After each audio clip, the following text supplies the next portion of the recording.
మెరుపు కలలు మెరుపు కలలు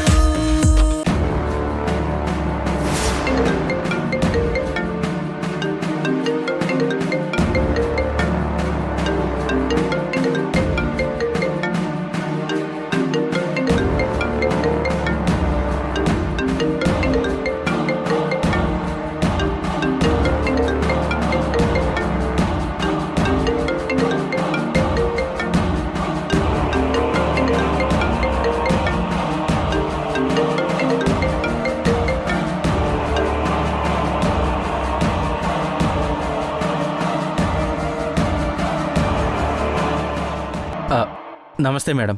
మేడం, ఇక్కడ మొత్తం మీరు చెప్పినట్టే చేస్తున్నాను. రిషి సార్కి ఆ సౌందర్య గురించి చెప్పాల్సిందంతా చెప్పాను.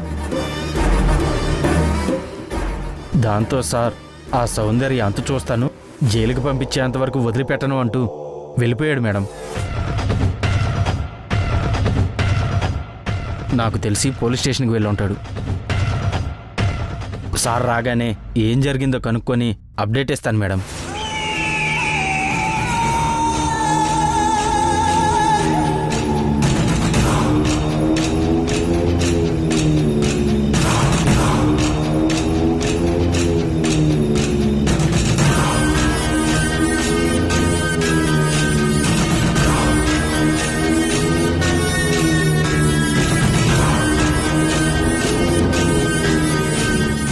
ఎట్టి పరిస్థితుల్లోనూ మన టార్గెట్ మిస్ అవ్వకూడదు. ఆ సౌందర్య పోలీస్ స్టేషన్ నుండి జైలుకన్నా వెళ్ళాలి, లేదా కాటికైనా వెళ్ళాలి. అలాగే మేడం, మీరు ఎలా కోరుకుంటే అలాగే జరుగుతుంది. సరే, నాకెప్పటికప్పుడు అప్డేట్ ఇస్తూ ఉండు. తెలుసుగా, తేడా వచ్చిందో నీకు పాడే కన్ఫర్మ్.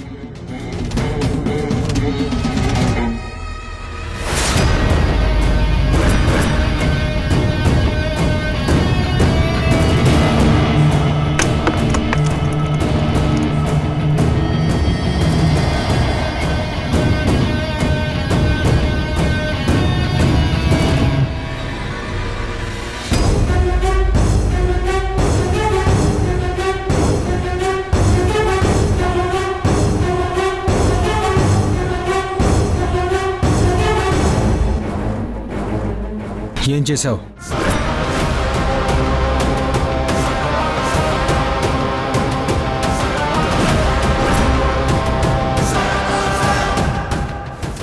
ఏం చేసావని నీకు అలా చెమటలు పడుతున్నాయి?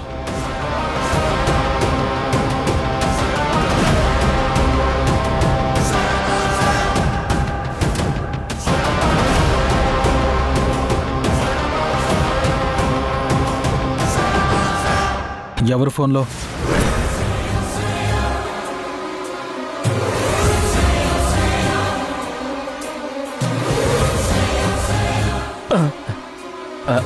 మా ఇంట్లో వాళ్ళు సార్. ఈరోజు రావడం లేట్ అవుతుంది అని చెప్తున్నాను. మీరు సడన్గా వచ్చేసరికి నాకు భయం వేసింది సార్. పెద్ద సార్ చనిపోయినప్పటి నుంచి చాలా డిస్టర్బ్గా ఉన్నాను సార్. చిన్న చిన్న వాటికి కూడా టెన్షన్ వచ్చేస్తుంది. నువ్వేం కంగారు పడకు శేఖర్, నేను వచ్చాను కదా, నేను చూసుకుంటాను. నువ్వు రిలాక్స్ అవ్వు. సరే సార్. అసలు నాన్న మర్డర్ ఆవిడే చేసిందా, లేక దీని వెనక ఎవరైనా ఉన్నారా అనేది బయటికి లాగుతాను. అందరి అంతూ చూస్తాను.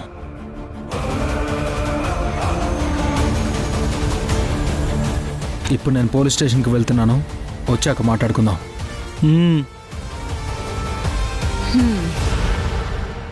సరే సార్.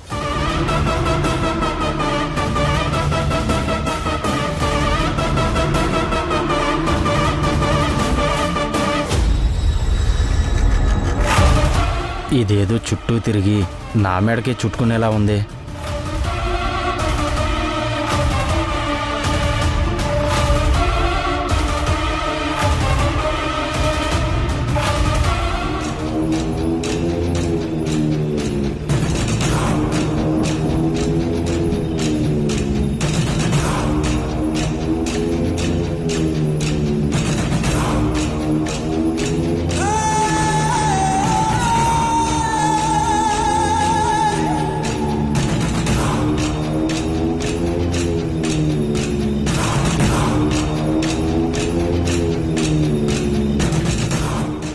కుటుంబం ఇక్కడ చెట్టుకొకరు పుట్టుకొకరు అయ్యి సమస్యలతో సతమతమవుతుంటే పైనుండి చూస్తున్న నీ ఆత్మ ఎంత నరకం అనుభవిస్తుందో తలుచుకుంటేనే నాకు మహదానందంగా ఉంది. కానీ నాకు ఈ ఆనందం సరిపోదు. నీ కుటుంబం సర్వనాశనం అయినప్పుడే నా పగ్గకి విముక్తి. నిన్ను పెళ్లి చేసుకోవాలని కలలు గన్నా నా చెల్లెలు ఆశలను నాశనం చేస్తూ నీ జీవితంలోకి వచ్చిన భానుమతిని చూసి తట్టుకోలేక ఆత్మహత్య చేసుకుని చచ్చిపోయిన నా చెల్లెలు ఆత్మ దేవుడిలో ఐక్యం కాకముందే మీ మీద పగ తీర్చుకోవాలని చూస్తూనే ఉంది.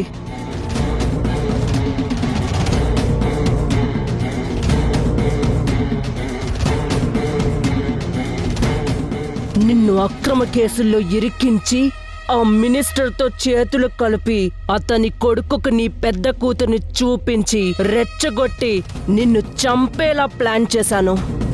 నీ కుటుంబం రోడ్డు మీదకు వస్తే వాళ్ళని నాశనం చేయాలనుకుంటే విమలమ్మ వలన అది కుదరలేదు. అందుకే చక్రి అనే అమాయకుణ్ణి నీ చిన్న కూతుర్ని పెళ్లి చేసుకునేలా ప్లాన్ చేసి వాడికి లేని అలవాట్లు నేర్పించి సంగీత జీవితాన్ని నరక కూపంలోకి తోసేశాను.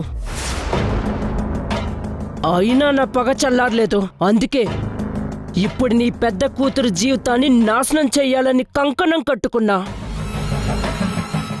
భానుమతితో సహా నీ కుటుంబం మొత్తం నాశనం అవుతే గాని నా చెల్లెలు ఆత్మకి శాంతి ఉండదు, నాకు మనశ్శాంతి ఉండదు. భానుమతి ఉండాల్సిన స్థానంలో నా చెల్లెలు, నీ పిల్లల స్థానంలో నా చెల్లి పిల్లలు ఉండాల్సింది. అలాంటిది ఆ భానుమతి వచ్చి నీతో సంతోషంగా ఉంటే ఎలా భరిస్తాననుకున్నావు?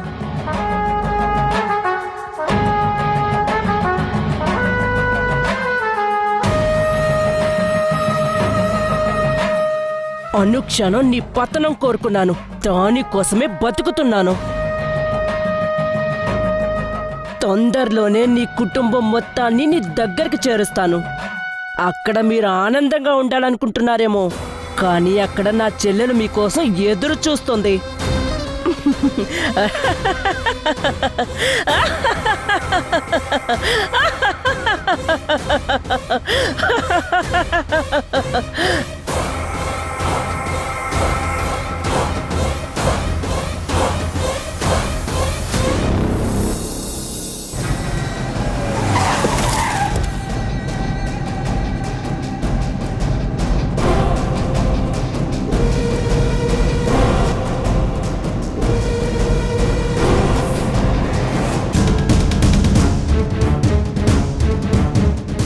హలో సార్, నా పేరు రిషి. నిన్న రాత్రి చనిపోయిన ధర్మతేజ గారి అబ్బాయిని. కూర్చోండి సార్. రాత్రికి రాత్రే అమెరికా నుంచి వచ్చింది కూర్చోడానికి కాదు సార్, మా నాన్న చావుకు కారణమైన వాళ్ళ అంతు తేల్చడానికి. తను ఎక్కడుంది సార్? ఆ అమ్మాయి సార్.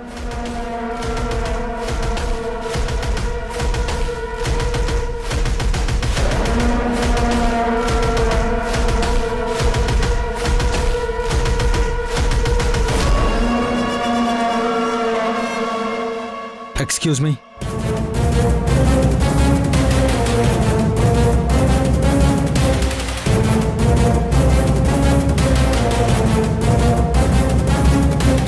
సౌందర్య ఫోటో చూడగానే నచ్చిందని కబురు చేశాడు.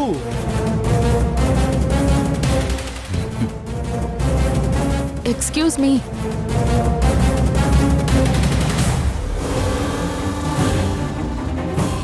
నువ్వా? నన్ను కాపాడ్డానికి వచ్చావా? నిన్ను కాపాడడానికి కాదు, మా నాన్నని మర్డర్ చేసిన మొహాన్ని చూడ్డానికి వచ్చాను.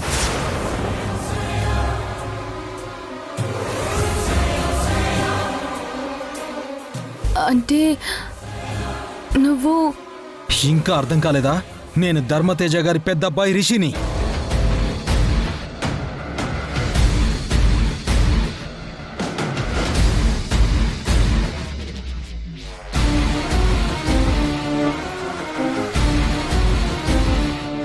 నిన్ను చూడగానే పెళ్లి చేసుకుందాం అనుకున్నాను. ఛ, నీకోసం ఏమైనా చేయొచ్చని భ్రమపడ్డాను. కానీ నువ్వేం చేశావు? ఆస్తి కోసం మా నాన్నని హత్య చేశావు. నో, నేను సార్ని హత్య చేయలేదు. నేను చేయలేదు. నన్నెంతగానో అభిమానించే సార్ని నేనెందుకు ఇలా చేస్తాను? హ, ఎందుకంటే నీకు డబ్బు పిచ్చి.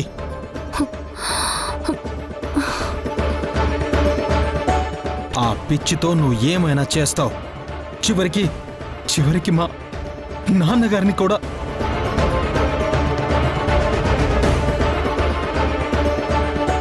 ఛ! నేను నిజం చెప్తున్నాను. నేను మిస్ ఇండియా అవ్వడానికి సార్ నుండి హెల్ప్ తీసుకుందాం అనుకున్నానే కానీ ఏ రోజు సార్ ఆస్తి గురించి నేను ఆలోచించలేదు. నన్ను నమ్ము రిషి. సార్ నాతో మిస్బిహేవ్ చేయబోతుంటే జస్ట్ తోసేశాను. Enough enough enough enough. మా నాన్న కొన్ని బ్యాడ్ హ్యాబిట్స్ ఉన్నాయని నాకు తెలుసు కానీ ఎదుటి వాళ్ళకి ఇష్టం లేకుండా మా నాన్న ఎవరితోనూ మిస్బిహేవ్ చేయడు. మా నాన్నకి మేమున్నామని తెలియక అతని అడ్డు తొలగించుకుంటే ఆ ఆస్తిని సొంతం చేసుకోవచ్చని ఇంతకు తెగిస్తావా?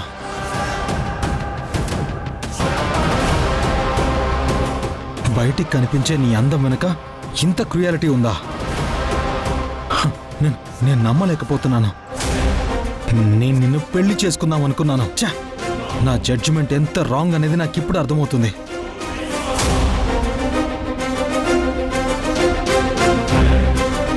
చూడు, నీ స్వార్థం కోసం మా నాన్న ప్రాణాలు తీశావు. నీలాంటి వాళ్లకు శిక్ష పడాల్సిందే.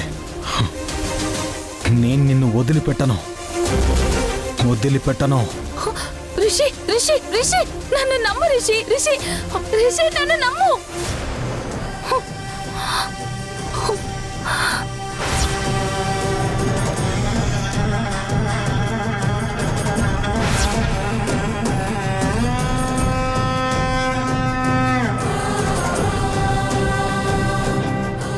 నేను మామ్ చెప్పినట్టు విని నేను మామ్ వల్ల దగ్గరే ఉండుంటే ఇలా జరిగేది కాదు. నేను చెయ్యని నేరాన్ని అందరూ నేనే చేశానంటున్నారు.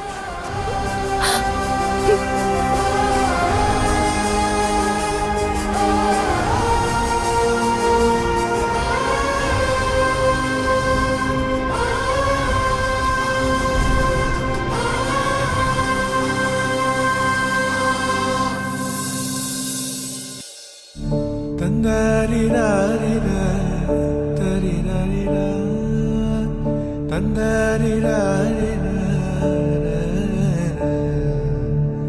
తందరిరారిరా తందరిరారిరా.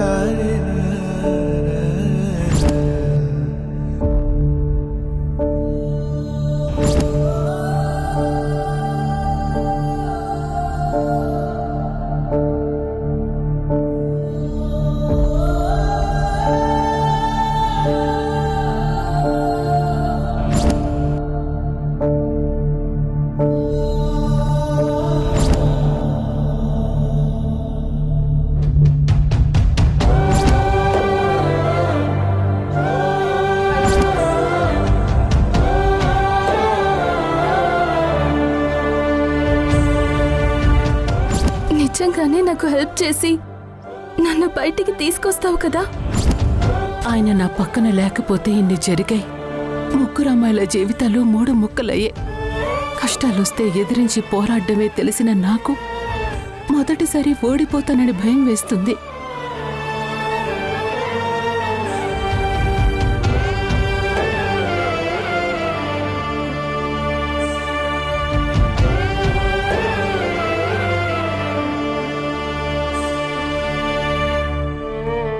అక్కను ఎలాగైనా బయటకు తీసుకుని రావాలి. తప్పు చేయని అక్క జైల్లో ఉండకూడదు.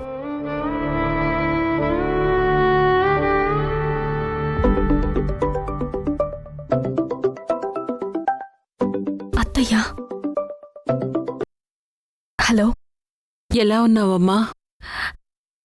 ఏం చేయాలో తెలియని స్థితిలో ఉన్నానత్తయ్య. ధైర్యంగా ఉండు సౌమ్యం, ఏమీ కాదు. నువ్వు ధైర్యంగా ఉంటేనే సమస్యని పరిష్కరించగలవు. జాగ్రత్తమ్మా. అలాగే అత్తయ్య.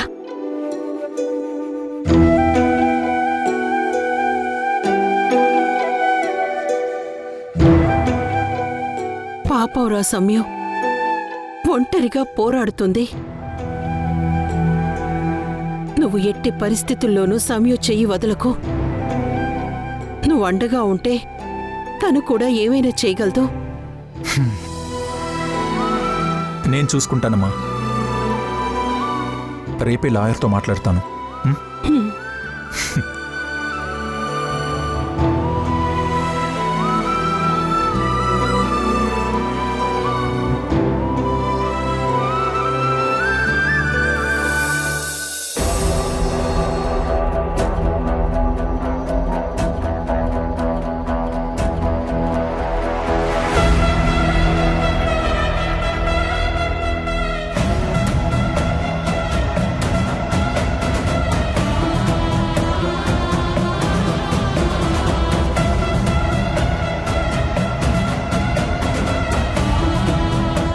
నేను పెళ్లి చేసుకుని లైఫ్ ఇవ్వాలనుకున్న అమ్మాయి మా నాన్నని చంపింది. అలాంటి ఆడదాన్ని వదిలిపెట్టను. ఇలాంటి డేంజర్ క్యాండిడేట్ సొసైటీలో ఉంటే చాలా ప్రమాదం. వాళ్ళు ఉండాల్సింది జైల్లో. అవును సార్, సౌందర్య లాంటి వాళ్ళు బయటుంటే సార్ లాంటి వాళ్ళు మరింత మంది చచ్చిపోతారు.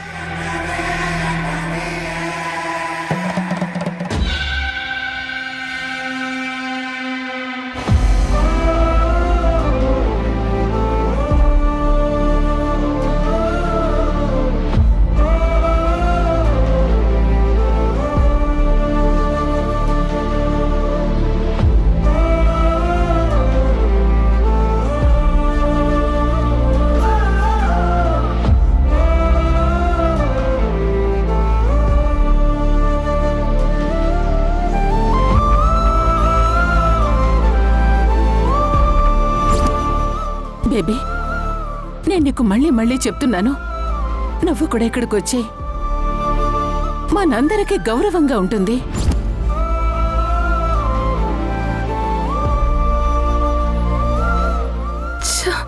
మామ్ మాట సంయుక్త మాట విని నేను ఆ చిన్నింట్లోనే అడ్జస్ట్ అయ్యుంటే నాకు ఈరోజు ఈ పరిస్థితి వచ్చుండేది కాదు. అంతా నా కర్మ. ఛ!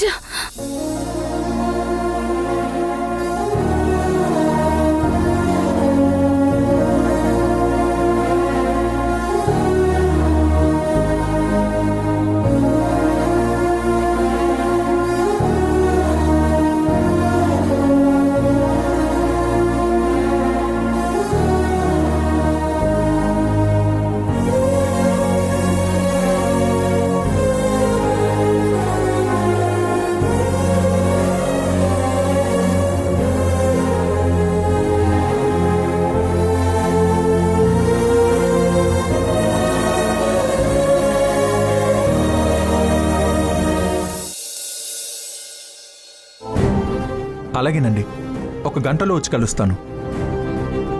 ఓకేనండి, ఉంటాను. బాయ్. వాసు, కాఫీ తీసుకో.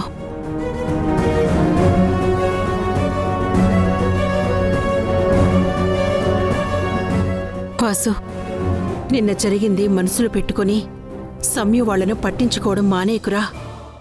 ఎలాగైనా సౌందర్యని బయటికి తీసుకురావడానికి ప్రయత్నం చేయరా. అయ్యో అమ్మా, నిన్న అత్తయ్య అన్న మాటలు నేనెప్పుడో మర్చిపోయాను. ఇందాకే ఒక లాయర్తో మాట్లాడాను, తను రమ్మన్నారు. వెళ్ళి కలిసి మాట్లాడి లీగల్గా ఏం చేయాలో ఆలోచిస్తాను. లాయర్ దగ్గరికి వెళ్ళేటప్పుడు సమ్యుని కూడా తీసుకుని వెళ్ళు. లాయర్తో మాట్లాడితే కాస్త ధైర్యంగా ఉంటుంది.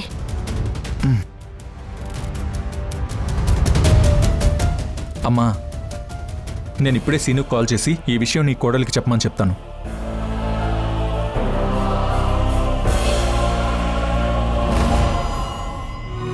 అన్న, ఒక్క నిమిషం నా తీసుకొస్తాను. మేడం, ఆటో తీసుకొచ్చాను, రాండి మేడం, రండి. పదండి అమ్మగారు.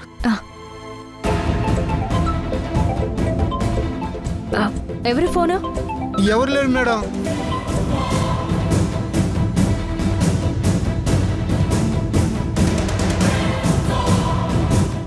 మాట్లాడు సీను. ఊరిలో మా ఆవిడ అమ్మగారు, నేను తర్వాత మాట్లాడతాను.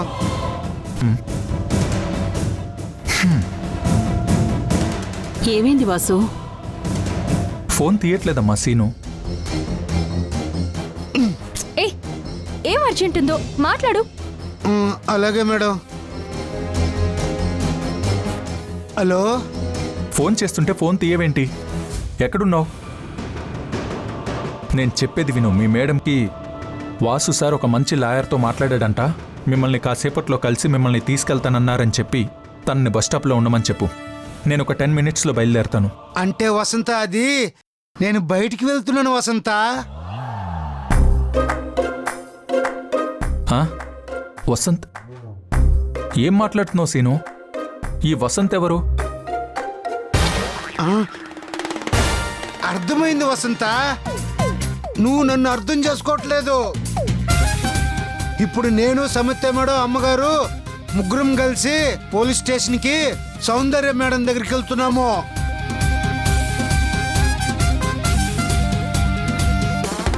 అక్కడి నుండి మేడం గారు లాయర్ గారిని కలవటానికి వెళ్తారు. అప్పుడు నేను నీకు ఫోన్ చేస్తాను. కుదిరితే పోలీస్ స్టేషను, లేకపోతే పరిస్థితిని బట్టి చూడాలి.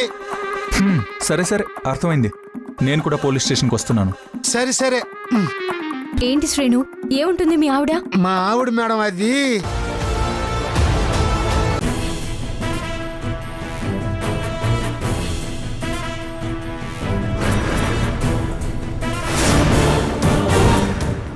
నాకు డబ్బులు కావాలి. వెళ్ళి తీసుకురా. డబ్బులు లేవా?